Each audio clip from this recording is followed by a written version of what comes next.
If you need to get up and running quickly on video, then this tutorial is for you. By the end, you'll know the steps you need to take so you can teach confidently online fast. Here's how I came up with the idea for this video. I have the chance to work with a lot of different types of video creators. Some are creating courses, some are teachers working virtually, some are corporate executives giving online presentations. Some are just wanting to share a key point with clients, and video is really the most effective way to get that job done. But getting to the point of hitting record or going live can feel pretty overwhelming. This video is designed to cut down on some of that anxiety. I'll lay out the key things you should think about before you get started, and I'll share ways you can create the engagement you want through your videos. Thank you so much for watching. I'm Cheryl Tan, the founder of Master Video Today. It's a comprehensive program that offers training, accountability, and support for video creators of all levels. I'd love to hear, who are you trying to reach with your videos? Are you a high school teacher, a consultant for small businesses, an expert in manufacturing, real estate, taxes? Are you in a nonprofit organization trying to create a connection with donors? Well, let's hear about the videos you are creating in the comments. Subscribe to this channel if you want weekly strategies that can help you incorporate video into your business. Click the subscribe button and the bell icon, and you won't miss a thing.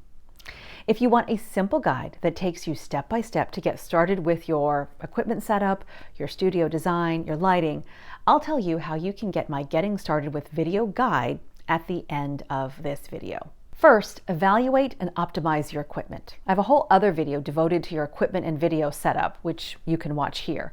In a nutshell, you can create professional videos if you focus on optimizing three things: your audio, your video, and your lighting, in that order. For your audio, make sure you're recording your videos in a quiet place. This cannot be an afterthought. I was on a group call yesterday, and it was hard to hear 3 of the people on the call, including the host. You want your audience to be able to hear you clearly.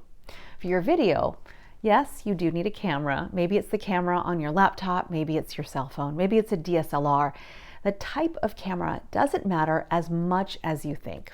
What is important is how you are framed. Like this, your head and shoulders show up on the screen. You want your shot to be steady, so balance your laptop on a big stack of books, prop your cell phone on boxes, whatever you need to do so you're looking up at the camera and not down on it, which leads to the focus on lighting. Make sure you are facing the light. You want a window or a lamp to be in front of you, not behind you. As I mentioned before, I go into greater detail on your video setup in this video. No matter the type of equipment you have, these simple tweaks will help your videos look better. Next step, figure out the tech. You might be thinking, didn't we already do that? Not quite. What I mean by tech in this case is, how will you deliver the lesson to your students? How will your clients get the videos you create? Will they download the videos? Will they click a link? Do they need passwords to get into some kind of online portal? Will you post the videos on YouTube or your blog? Will you use Zoom, Skype, or Google Meet to deliver a presentation live? Or we'll use a Chrome extension like Loom that allows you to record your screen and have your face in the picture. Loom then creates an easy link to share with anyone. For my video creation process, I use my iPhone to create videos. I upload them to wevideo to edit them. I then upload the finished version to YouTube. For my Master Video Today program, I create PowerPoint presentations. I record the videos using Zoom, then I upload the videos to the WordPress website where my program's online portal lives. Students need a password to log into that online portal. You may need to take some time to learn the actual programs you'll use to deliver the content to your students or clients.